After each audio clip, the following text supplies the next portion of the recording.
Non, j'avais envie de parler des exposés et Ouais. de deux types d'exposés, les exposés professionnels. Donc là, ce serait peut-être plutôt, ça concerne plus les gens qui font, les chercheurs ou les chercheuses peut-être. Et puis après, les exposés grand public. Et comment on diffuse finalement à l'oral des mathématiques? Alors, je ne sais pas exactement comment faire. Je vais vous parler de moi, mon expérience, qui commence à être un petit peu étoffée. Après, ça ne veut pas dire que je le fais bien, mais en tout cas, j'ai de l'expérience. Donc, pour commencer, peut-être sur les exposés, les exposés grand public, peut-être on pourrait commencer par ça, parce que c'est ce qui concernerait le plus de gens dans l'écoute du podcast. Et puis après, peut-être quelques mots sur les exposés professionnels. Juste, ce sera intéressant aussi pour les non-mathématiciens et mathématiciennes, parce qu'ils vont se rendre compte des difficultés, finalement, qu'ont les mathématiciens et mathématiciennes à se parler entre eux. Parce qu'on a l'impression que si on n'est pas matheux et on comprendra jamais rien à ce que un matheux ou une matheuse nous dira, soit on l'est et on comprend tout. Je peux vous garantir que c'est très très loin de la réalité.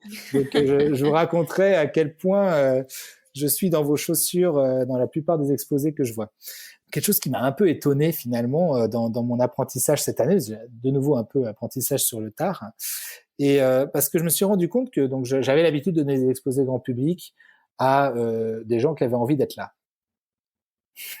C'est-à-dire, voilà, Université de Genève, exposé grand public du professeur Dumillier le copain, à 18h le mardi. Ben oui, on voit débarquer l'audience d'une moyenne d'âge de 70 ans et essentiellement, ils ont envie d'être là. Donc là, c'est plus Ouais. du tout le même. Cette année, j'ai découvert un autre type d'exposé grand public. Le prof, il a dit qu'on devait s'asseoir pendant 1 heure à écouter ce gars qui a l'air d'être mal fringué et qui donc comment on fait pour intéresser des gens dans ce cas-là. Et j'ai trouvé que c'était hyper intéressant et je suis pas sûr de bien le faire, mais en tout cas un truc qui pour moi était hyper important et qui a été une révélation, c'est que je me suis rendu compte que de façon générale dans mes exposés, l'audience n'était pas assez active. Mmh. En fait, quand on a des jeunes, que ce soit des lycéens, des collégiens, ou même en fait, ça s'adapte après. C'est ça d'ailleurs, ça a été quelque chose d'assez intéressant parce que maintenant, je fais la même chose pour tout le monde. Donc, je me retrouve avec les vieux qui sont actifs aussi parce que donc il faut que l'audience soit active. Et en fait, je pense que c'est révélateur d'une chose qui est que, encore une fois, on aime les maths parce qu'on les pratique. Et en fait, on ne peut pas transmettre de l'amour des maths juste à une audience qui serait passive à vous écouter. Je crois que ça, c'est pas possible.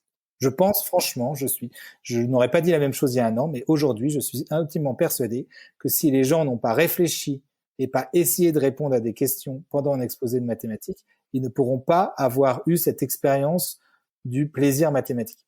Donc, je me suis retrouvé à en fait faire des exposés très interactifs. Ça ne veut pas dire que je sors une machine et que la foudre s'abat sur la machine et que je survis à l'intérieur. Je dis pas ça, mais juste poser des questions, faire en Ouais. particulier la chose que j'adore, c'est de demander aux gens de lever la main. Est-ce que vous pensez que la réponse est A? Est-ce que vous pensez que la réponse est non A? Est-ce que c'est assez marrant de voir si les gens rentrent dans des débats? Les gens qui ont faux, en fait, ne sont pas calmés par ça. En général, ils continuent à répondre. Donc, c'est aussi un apprentissage du fait que bah, c'est pas grave de se planter en maths. C'est vraiment pas grave. L'immense majorité des questions, en plus, souvent, la majorité se trompe. Bien sûr, parce que ce sont les questions qui sont intéressantes. Donc, je recommande en fait énormément ce type d'interaction avec le public. Je trouve que les gens à la fin sont contents d'avoir essayé, quoi. Et donc, il y a toujours, quel que soit le domaine, à mon avis, il y a moyen d'avoir cette première partie, au moins, si vous n'avez pas envie de faire ça sur l'ensemble de l'exposé, mais cette première partie avec cette interaction directe entre vous et l'audience.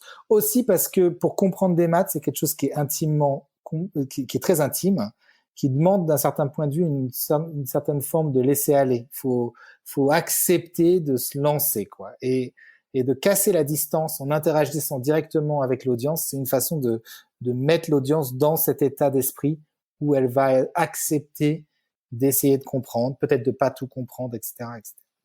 Ça, c'était la première chose. La deuxième chose, c'est que je ne sais pas pour toi, mais alors moi, on m'a toujours parlé. Oui, alors il y a cette règle que au fur et à mesure de l'exposé, il faut que après tant de pourcents de l'exposé, tant de pourcents de l'audience comprennent et que en gros, ben, vous pouvez vers Il y la a une recette ouais, carrément? c'est ça. Alors chacun a sa fonction et tout. Alors c'est des recettes qui marchent que pour les matheux. Hein. Tu dis ça à quelqu'un dans le public, comment ça, il faut que la courbe soit une racine de machin. Enfin bref, j'ai tout entendu là-dessus. Mon expérience, c'est que il faut qu'à la fin de l'exposé, il y ait 100% des gens qui comprennent. Je trouve que dès que vous lâchez, dès que vous acceptez l'idée que à la fin de mon exposé, les gens comprendront, il y aura des gens qui comprendront pas, et ben tous les gens qui comprendront pas, ils auront juste retenu ça, ils n'ont pas compris. Et ça, c'est vraiment un truc que je trouve catastrophique. Et donc cette idée que à la fin de l'exposé, certaines personnes ne comprendront pas. Je trouve que, alors bien sûr, il y aura des gens qui comprendront pas. Je dis pas le contraire. Ce que je dis juste, c'est que vous, votre plan, ça doit être d'essayer de garder tout le monde jusqu'à la fin. Une façon de faire, si vous voulez parler de quelque chose d'un peu plus compliqué, c'est quelque chose qui marche assez bien, je trouve, c'est de promettre que la personne va finir par comprendre. C'est-à-dire dire, voilà, là, je vous parle de ça. Après, là, comme ça, en direct, ça va peut-être vous bloquer. Mais repensez-y, discutez avec votre voisin, votre voisine après l'exposé, etc. Vous allez voir que vous allez finir par comprendre. Ça Ah, c'est pas permet mal ça. d'avoir au moins une acceptation du fait que sur le coup, ils vont pas comprendre et que c'est normal d'un certain point de vue, que c'est pas grave. Et c'est important parce que quand je parle avec des plus jeunes, généralement, c'est à partir du moment où il y a un truc qu'ils comprennent pas, hop, ils lâchent. Exactement. Et ils veulent plus comprendre tout le Ouais, reste. alors moi, Donc si tu dis ouais. comme ça, c'est très malin en fait. Moi, c'est ce que je fais et en fait, je présente même ça comme une expérience parce que, en fait, nous, c'est ce qu'on vit en recherche, de pas comprendre. Mais on sait qu'il y a Ouais. ce moment, ce déclic qui va avoir lieu et là, il y a le déclic, il est bien plus agréable quand vous n'avez pas compris avant. Hein. Moi, il y Absolument. a des problèmes, des gens viennent me parler de tels problèmes et je comprends tout de suite comment faire. J'ai strictement aucun plaisir et d'ailleurs, en général, c'est le genre de problème où j'ai aucun souci à dire, eh ben écoute, moi je pense que si tu fais ça, ça va fonctionner. Et puis voilà, la personne repart et j'entends plus jamais parler. Il écrit son article et puis je vois l'article sortir et je suis très heureux pour lui. Mais moi à aucun moment j'ai eu un attachement émotionnel à ce Ouais. problème. Donc finalement, de faire comprendre aux gens que ouais, un peu de patience, parfois, ça peut mener à ce moment de plaisir vraiment intense.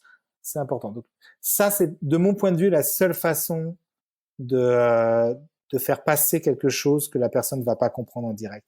Sinon, c'est, les gens vont juste se focaliser sur ce qu'ils comprennent pas. Ça va les bloquer, comme tu l'as dit. Et franchement, je trouve ça dommage. Donc ça, c'était le deuxième point.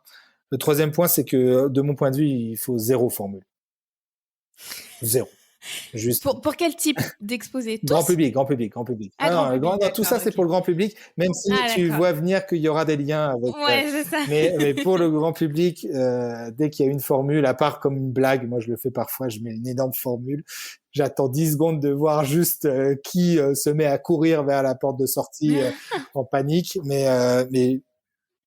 Et en fait, pour le grand public, je trouve que on arrive à tout faire passer quasiment sans formule.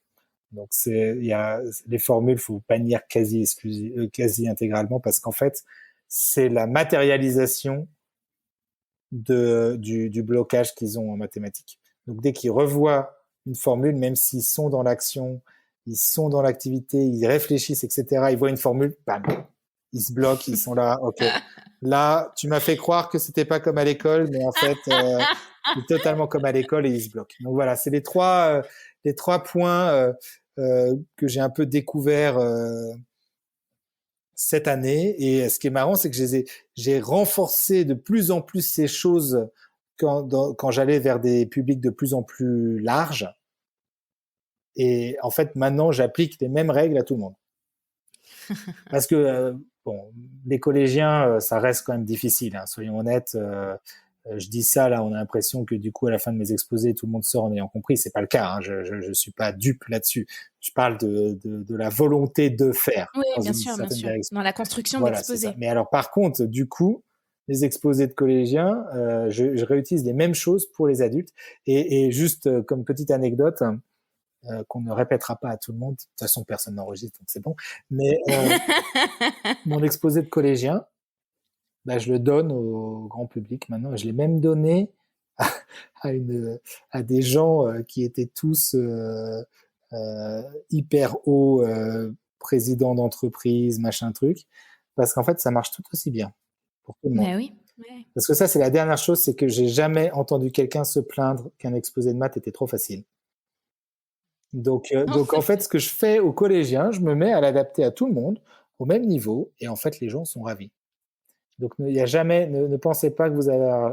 Alors, je dis pas que je pense pas que les gens ressortent de l'exposé en se disant j'ai rencontré une personne intelligente. Je veux dire, c'est pas, il y a pas ça ne maintient pas ou ça n'entretient pas le fantasme du chercheur qui a une intelligence à la Einstein, machin truc.